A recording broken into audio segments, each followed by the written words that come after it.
আসসালামু আলাইকুম ভিউয়ার্স। আজকে ডিসেম্বর মাসের 5 তারিখ, রোজ শুক্রবার। আমি চলে এসেছি মিরপুর 1 নম্বর পাখিরহাটে। এই হাটটি প্রতি শুক্রবার সকাল 7টা থেকে বিকাল 4টা 5টা অবধি চলমান থাকে। এখানে বিভিন্ন প্রজাতির বিদেশি পাখি, পোষা প্রাণীও পাওয়া যায়। আপনারা যারা আশেপাশে আছে তারা আইসা ঘুরে যেতে পারেন।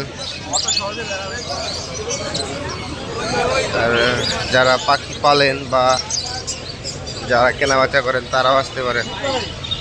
যারা দেখতে চান, বিনোদন বা সময় কাটাতে চান, তারাও এসে ঘুরে যেতে পারেন। এটা মিরপুর 1 নম্বর শাহ আলী মাজারের পাশেই হাটটি বসে থাকে। তো সবাই ভালো থাকবেন, সুস্থ থাকবেন। আসসালামু আলাইকুম।